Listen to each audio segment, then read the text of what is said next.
We're live. Hi, James. Hi, Tom. Thanks for joining us on Stable Growth Stories. How are you getting on today? Uh, Pretty good, thank you. I've been given the all clear by my physio to start hitting golf balls again after a hip replacement operation on November the 24th. So feeling pretty excited. I mean, the ability to hit golf balls again, I think I'd lose my mind if I had that amount of time out. So you must be in a very good place.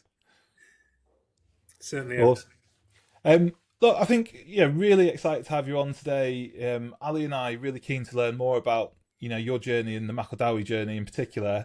Tell us a bit about yourself and a bit about Macildowie. Where did it all start? So the Macildowie James Taylor rather than the pre-Macildowie James Taylor. Yeah. Probably worth you knowing that I went to study accountancy at Newcastle or up in Newcastle. Realised within about 5 minutes of my degree course I was never going to be an accountant. Um, but following the tune and nights out on the quayside got me through the degree. And then in 1997, I graduated. I was the one bloke that really deserved the 2-2. It's one of those sob stories about missing out by 1%. I didn't deserve a 2-1. And kind of left uni with this accountancy degree, 11 out of 16 SEMA exemptions, feeling unemployable. I'd got too many exemptions for anyone to really look at me seriously. I didn't want to be an accountant anyway. So just carried on working behind a bar in a brewer's fair for a short time. Was looking through the Nottingham Post back in the days when jobs were advertised in ink. Saw this job as a trainee recruitment consultant, applied for it, wrote a letter with a physical copy of a CV. Old school. Yeah, got the name wrong. I spelt it Macildowie. Had meetings with James Stewart, who is my number two now. We've been together for nearly 30 years. He's my most successful ever relationship. And would you believe that when it got to second interview and I met the chief exec, I got turned down for a job? Oh, really? Yeah. And because I was so bored of serving pints and waiting on tables, I phoned up the chief exec and offered to work for free in 1997 because I was that desperate to get out of the pub. And they said that level of tenacity was exactly what they were looking for. And I started about 3 days later. The first job I did was inputting physically written candidate notes off of cards onto a DOS-based database. That was the first job. Living the dream in 1997, and it kind of went from there really. The Macildowie journey since then. I was the first ever trainee. I opened the Leicester office in 1999. That went from strength to strength. We sold the business in 2007 when I was the number two to the chief exec. The ownership team bought in an MD from outside. That didn't last very long and was then appointed to the board of kind of Macildowie 2.0 in 2008 and made chief exec in 2015. And the last 10 years has been obviously a straight line of success. Does that ever happen? It's been a hell of a time. COVID slap bang in the middle, obviously. And a COVID period where I think many people look back on it and think that was a complete shitstorm. I look back on it from a Macildowie's perspective, and it allowed me to do things I wasn't able to do prior to that. The old cliche of working on the business rather than in the business. I was up at 4:30 every morning working on a strategy which would set us apart, create something unique. And I look back on that time thinking, be careful how I say this, but kind of thank God that I got that level of time not in the office to do some funky stuff. Yeah, it's almost like the discomfort of a paradigm shift in your environment, and the stress and the 4 o'clock. Me and my wife used to wait for the news to come on at 4, and they'd do the death toll, and like that was like immensely shocking. But it was like, well, the only way you get through this is like look at the positives, and the positives are, well, if it's learn an instrument, learn a language, like get fit, work on yourself, work on the business, all of a sudden there's a bit of time to do that. So it's great to hear that you know knuckled down and saw the silver lining and put that all into the Macildowie business. Well, I tell you what, being a recruitment business when nobody's recruiting is pretty stressful place to be. We'd always done some cool events before COVID for the previous 5, 6 years. In that 2 year period of COVID, we did 200 online events, which allowed us to keep our brand firmly in the customers' faces. And those events were how to keep the kids entertained, right? How to make a great spaghetti bolognese. Obviously, then some very serious business stuff as well. But I would like to think we had a mantra back then of people remember the way you make them feel. Mm. And just by doing stuff on a more human level, I think the brand really gained in popularity in that period of time. And it's a brand that's been around since 1993. But I think that we definitely didn't let the crisis go to waste. Yeah, no, that's good to hear. So, what was the real needle mover? You know, come out of COVID, you've created this community. Your growth's been really impressive. Like, what's helped you really move the needle over the last sort of 5 years? Um, I think with these two things are actually related. The needle mover, which allowed us to build a business which somebody wanted to acquire in 2007. So, like, if you look back at history, which is a really good way to predict the future. So, like the historical thing I was the first trainee to ever come into Max, and for about 5 or 6 years after, we brought people in, one here, one there, one here, one there, and the day that we decided to create our own training program and hire six in one go was a needle mover back in 2006, 2007, 2008. We trained our own people. They did it our way, you know, like a McDonaldism, right? They made the same Big Mac. Wherever they were based, they were trained to make the same Big Mac, but in recruitment terms. And I think the needle mover then, when we came out of the first lockdown, I looked at James Stewart, he looked at me, and we said, we've been here before. In the banking crisis, most recruitment companies just slashed their marketing budget. We did the same in the banking crisis in 07, 08. We looked at each other in COVID and said, we're doubling down on marketing. So that was one needle mover. We doubled down on marketing, and you couldn't open up LinkedIn without seeing Macildowie's raspberry and plum branding colours. So that's needle mover one. Needle mover two, then, we saw an opportunity to bring in 13 trainees in January 2021, which I think was pretty brave, pretty ballsy, because the market hadn't really improved at that point. And we decided to do that because we knew that we could train everybody exactly the same way because we'd all learn how to use Zoom. Right? So everybody got the same onboarding and training experience. And so the day that we hit go on 13 hires, within 48 hours, we'd gone into the second lockdown, which you'd think would give you an oh shit moment. But we just went, we don't need to worry. We've got Zoom as a platform. We've built all the content. One of the things I'd done in my 4:30 starts, I'd built this online library of content, training content called Macildowie University. Everyone got trained exactly the same way. And that was arguably the most successful trainee cohort we've ever had, and that really moved the needle.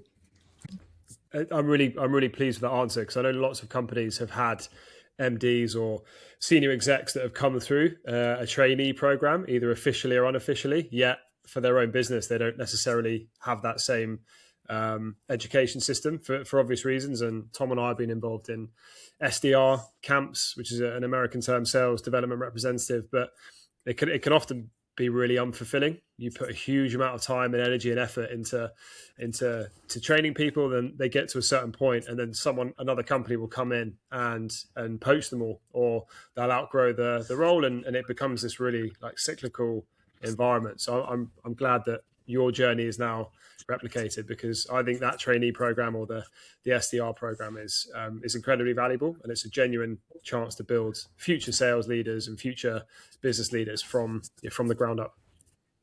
You're right. we did experience quite a few of them when the economy got tighter, either moving to a competitor for an extra 5 or 10 grand, or going and doing an internal recruitment job. So that moved the needle for about an 18-month to 2-year period from 21 to 23. The market then gets tighter at the back end of 23, 24, and it's been tight since then. Those people, most of them aren't with us anymore. Is it an annual program you do, James, or is it now? Is it sort of case by case? If you see an opportunity, you take it, or is it sort of more of a, we'll see who's available, when they're available, and what resources we have to commit to it? That was definitely a one-off hiring at that scale, at that period post COVID. That I think that was particularly brave. The recruitment market now since 23, 24, 24, 25, 25, 26, the economy's gotten worse. The macroeconomic climate is very uncertain. Businesses aren't recruiting. So we have this phrase which the name on the back of the shirt is as important as the name on the front of the shirt. And so our hiring strategy reflects that, whereby we want to recruit people now that bring with them their own network. It's not a recruitment market for a trainee at this moment in time. Okay. And I think, over time, your role within the business has gone from, junior trainee to then being a senior, then leading people, then ultimately leading the business. Like, how's your, I don't know, not your personality, but how's your style changed over time? Because that was certainly a transition that I took that I struggled with, and it was a difficult journey. So tell us a little bit about that. I mean, that's a brilliant question. I have literally spent every minute of my working life at Macildowie, right? So, of course, I've changed. In the early years, I was feisty, competitive, hungry, money-driven, wanted to fill every single job that I was ever given by a client, wanted to place every single candidate that ever trusted me with their career. And of course, you can't do that. I've been and have been my whole career driven by a fear of failure rather than joy of success. So I tend to remember the stuff I haven't done well rather than the things that I've achieved, which continues to drive me on. Obviously, I feel like the job is never really done. I think like my focus and my job has changed probably in the 5 years post-COVID from it's all about internal people, internal customers, which if you're not careful, you can do quite a lot of navel gazing. If you're just looking internally, you can be sat in front of a laptop. The magic doesn't happen in front of a laptop. So I knew that if you're scaling a business, you need to scale it where it doesn't need you in it from an operations perspective. And over the last 4 years, I've achieved that. The team I've got underneath me now are incredibly capable to run the operation without James Taylor, which means I guess that, in that COVID period, people remember the way you make them feel. And the strategy was to keep our people and their families safe because none of us had a clue what was going on.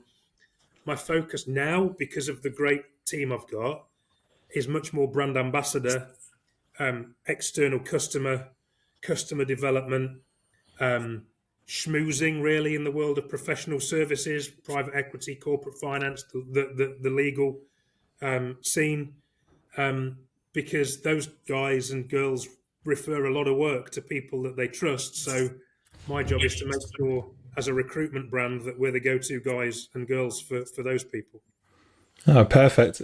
And I think one of the things that Macildowie do really well, and something that, Alistair and I have worked with you in the past and in a different business, and something we're looking forward to working with you on again is, creating community out of your customers, out of your candidates, serving them great content, serving them things that actually, don't necessarily put pounds in your pocket, but create value for them, which then keeps them coming back, keeps them engaged in your community. So how did that come about? Was that a product of that COVID piece as well? And, how do you plan to develop that moving forward? So I've always kind of had a mantra of if you do good things happen. And a lot of our community build or event program really is around showcasing expertise, such as you guys at the event in December at Thorpe's Joinery. So giving you a platform to showcase what you do, with a view that if we help you, you will help us. So that's kind of how things built. It's kind of a pay it forward mentality. That is definitely an ethos that I swear by. I think the community build is something which about this time last year, I said to my COO, James Stewart, we do some really good shit. It's all tactical. There is no strategy. We need to make this strategic for it to be worth something. I'm also a big believer that brand is everything and everything is brand. So if you're going to create it so it generates wealth, let's call it something, which is where the idea of Macildowie Connect came from. Because essentially what we're doing is connected our candidates and clients, our customers, with suppliers who we rate and trust, knowing that if you do a good job for us, you're likely to do a good job for our clients. Everybody wins. It's kind of an ecosystem of win-win-win. So that's where that kind of came from, I suppose. We just had a marketing meeting this week where we were celebrating having got Macildowie Connect to 1,600 members. And I went, but I've got 21,000 LinkedIn connections. 1,600 is not a lot to be celebrated.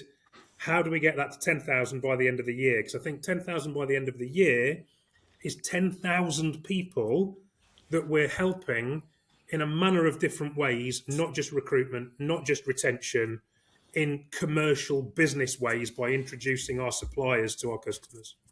No, it's a great idea. I think one of the big topics for, you see it discussed quite often at the moment at leadership conferences, and you see sort of the big wigs at the Googles, the Metas, etc., talking about is building community.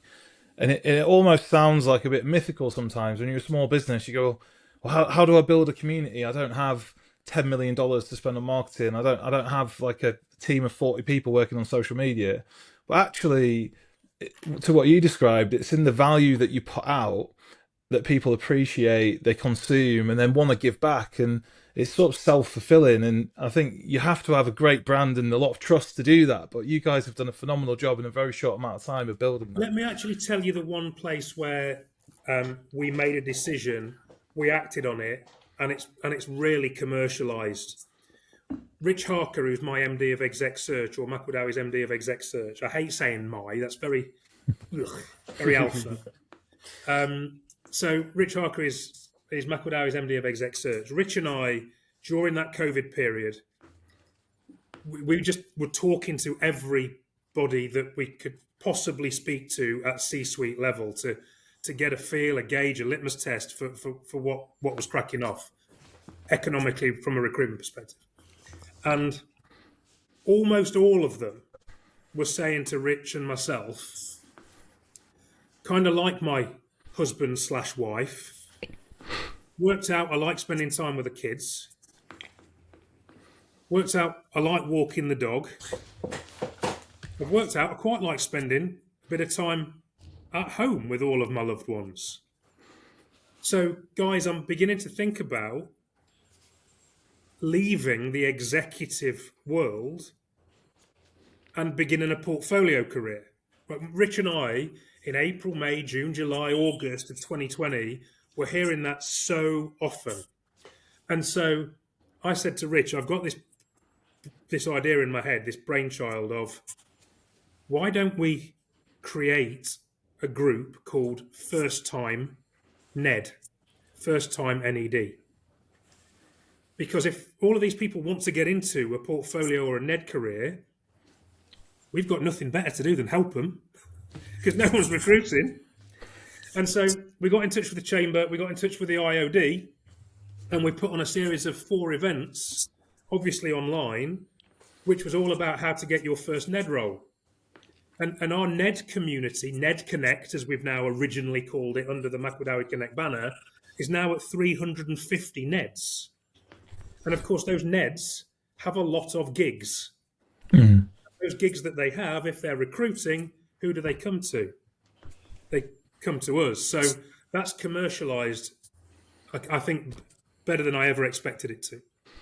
I mean, thinking outside the box to get to your target customer, that's a prime example. And I think anyone building a business could take a good lesson from that. And, sometimes it's playing the long game. It might not be results today, tomorrow, but by building that community, you've effectively solidified a pipeline for life, really, from that community. So, Hope great. so. Ali, I'll let you ask a question because I've monopolised the time at the moment. Well, going back to the community bit, Tom and I and Steve and a few others we've started the journey of creating content on LinkedIn, which is an interesting arena. There's lots of things that reach far more people than others, mostly involving our pets. So anything related to cats and dogs seems to have an incredible outreach. And then as soon as we deliver anything that's like really corporate focus and thought leadership, sometimes it just bombs. But peeling back the layers, actually, the sooner we started that journey, the better, because we were kind of trying to create a media plan and getting the theme right, and there was too much theory and not enough actually getting it out there. And we've realised now that the more we try and make it seem too over corporate, it's just going to reach a very small audience. And there are certain people that like to see a really polished studio-led environment where people talk about very clever things, but actually listening to people that run businesses that aren't completely perfect is the world that we all live in. So for us, the journey of creating this community sort of started a couple of weeks ago. I think we've already made some good progress. We're using Riverside now we've got our own digital studio. I'm co-head of post-production. Tom will be doing some editing later, but it's been really fascinating to see that, and we're hoping to create our own community over time as we push out our stable brand and acquire more partners and products. So I enjoyed that bit. I'm just looking through our list of questions. There's a good one that Tom wrote about what broke first as you scaled, which is a great question. It is a great question. Yeah. God, I mean, bear in mind that I've been on the growth roller coaster here since 1997. The one thing I really have learned is that the whole thing is all about relationships. There isn't a business more in the relationship business than recruitment, is there? Everything we do is people related. So I don't think anything is necessarily. I don't think we've ever broken anything. What's the hardest bit as you scale? And I call it building the plane whilst flying the plane. That's the analogy that I use with people.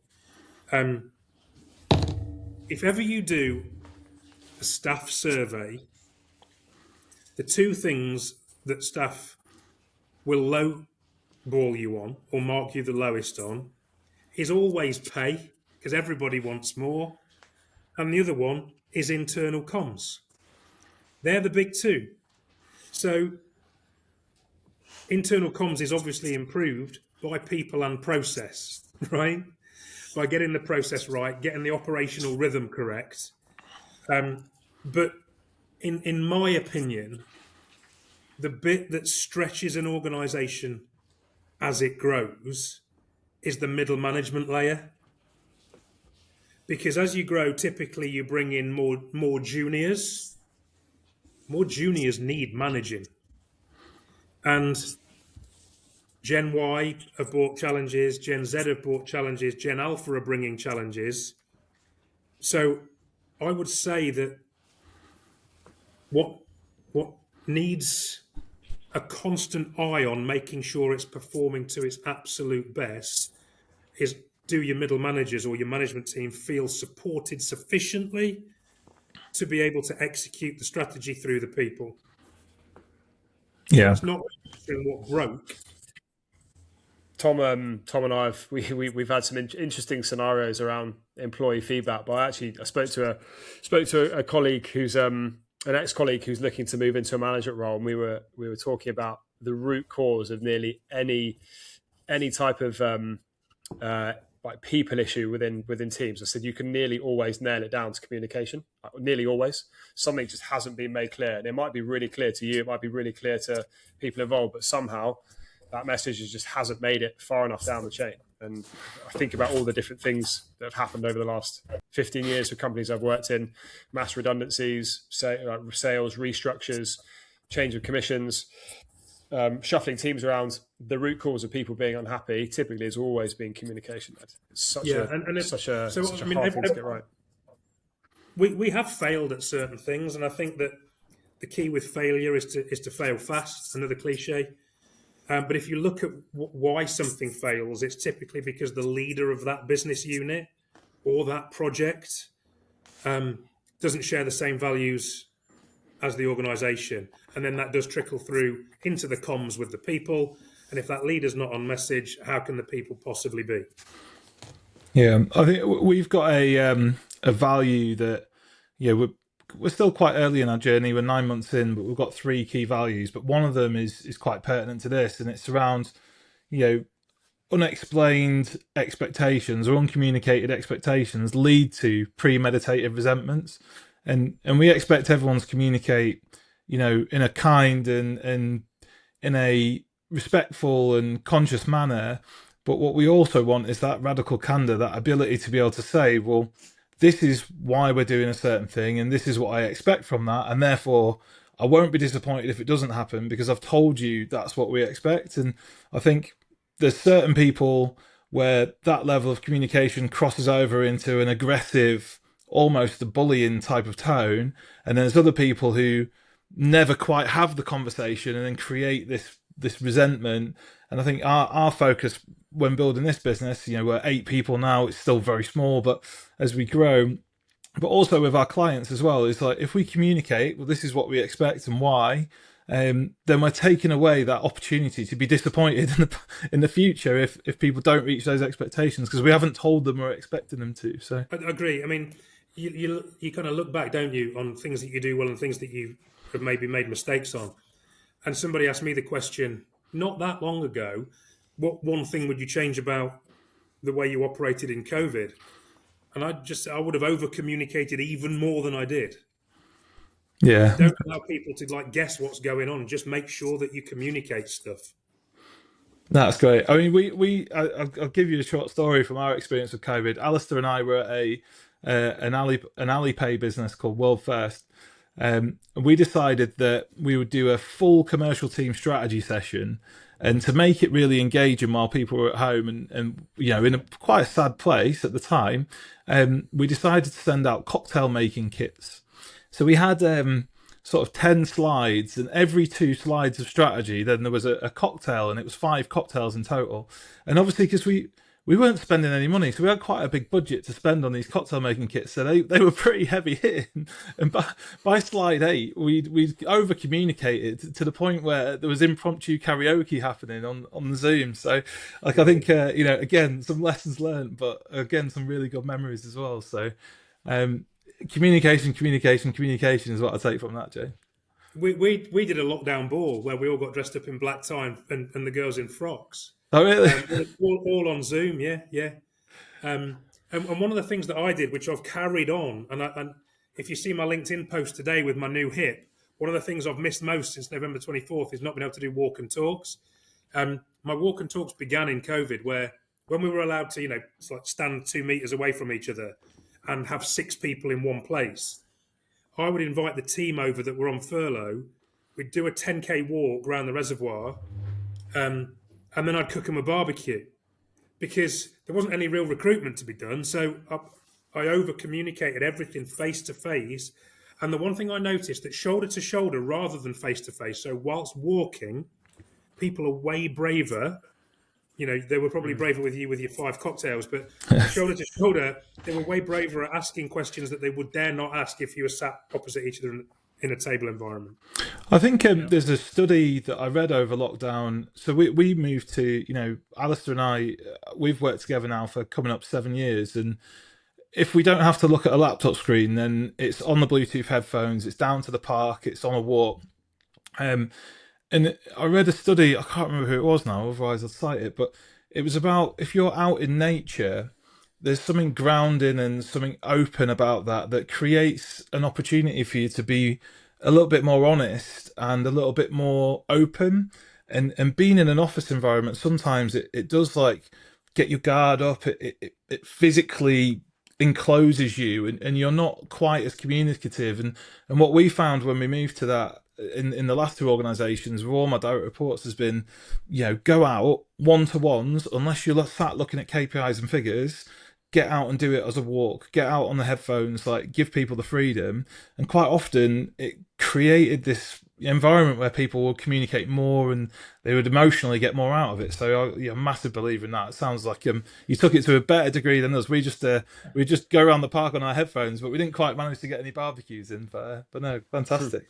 Well, and the staff love watching you cook for them. It wins in different ways, actually. Yeah, brilliant. I mean, we did a barbecue, Alistair, didn't we? But yeah, it's brilliant. Tom's got a South African wife, so there's braai and barbecue, wizardry running through their veins. It was really good, really good. Yeah, really good barbecue. I had to pressure wash the barbecue first because I've been a little bit careless after the last usage. So Alistair and the team basically stood in my driveway while I pressure washed the barbecue for 10 minutes. Not ideal. That study you mentioned about not being face to face, I've always noticed that networking events, or when you're chatting to people, quite often you end up standing at a slight angle to each other.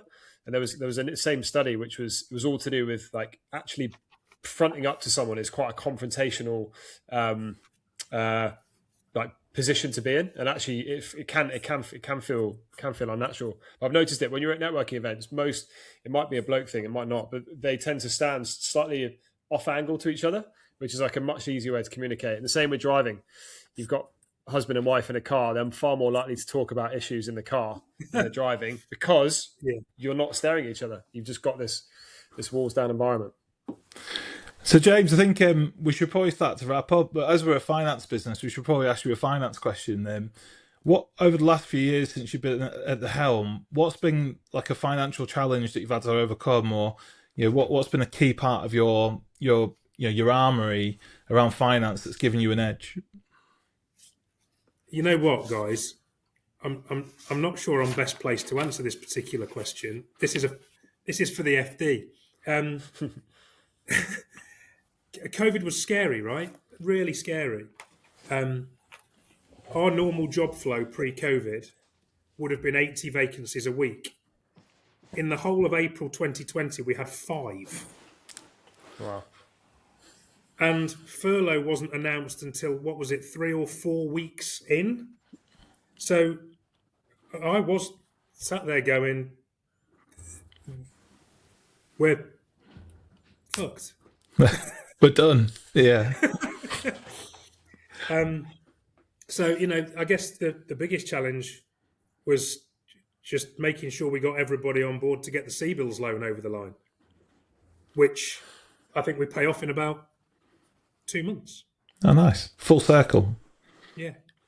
Good. Well, Tom, you'll remember at World First, I ran the private client desk. So we specialised in helping individuals move money overseas, which typically would be related to property. So no one could travel. No one was buying homes in France or Spain. And I remember speaking to Tom about this is like a 15-year-old part of the business. Like what do we do with it? And it was evident that it was going down the toilet. I think our Tom, you might remember the figures. The revenue quite literally fell off a cliff alongside registrations. We used to go from 100 registrations a week to like 5, and there were people who were just bored, sat at home going, I have got a place in Portugal, but I can't travel there. I just thought I'd sign up for an account. And we ended up selling that segment of the business to a competitor. But yeah, I remember sitting there with Tom thinking, and that was just before he made me redundant. Which sore topic. About at all. Yeah, but we're still here now.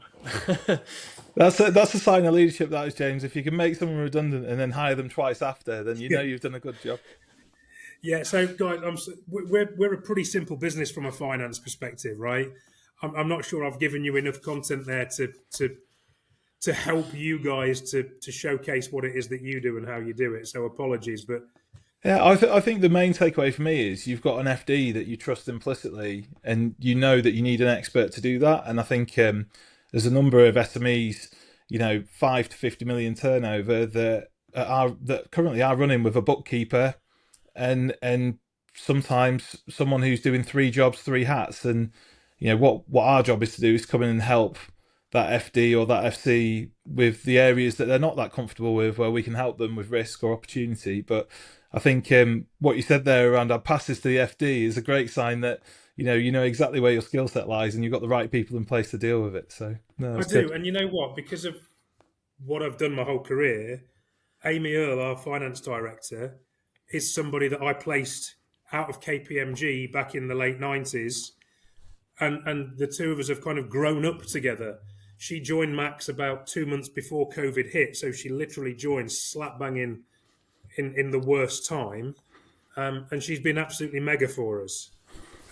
So again, with regards to your relationship with Alistair, Amy and I have known each other for nearly our entire careers. So there's a high level of trust there.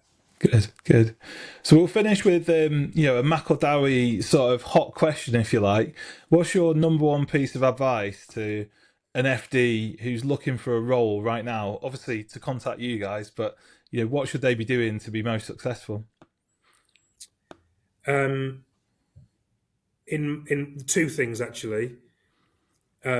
Number one is making damn sure that they are AI savvy. I think that Gen X and typically people who will be looking for a CFO job will be Gen Xers. Gen X need to lead the way with all things artificial intelligence, not leave it to the kids to do. Because ultimately, the Gen Xers are the ones that will be signing the bills on whatever the AI strategy is. They need to understand this stuff properly. And then number two, it wouldn't be to register with us, actually. It would be to network the hell out of their network.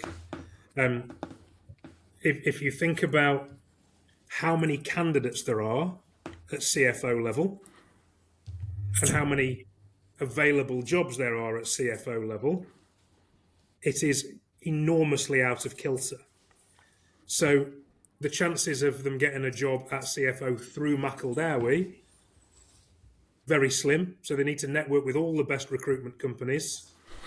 They then need to make sure they are networking with the chief execs and the CFOs of the companies that are on their target lists. Be proactive. Don't react. Great advice. Thanks, James. I think a couple of takeaways from this chat for me, some great stories there from how the business adapted in lockdown, communication being a big factor, resilience. I think we haven't talked about it specifically, but everything you've touched on just tells me about the resilience of you, the business, the people around you, and really that sort of passion that comes through of get up at 4 a.m. to make changes, following through on these ideas around community, doing something different with marketing.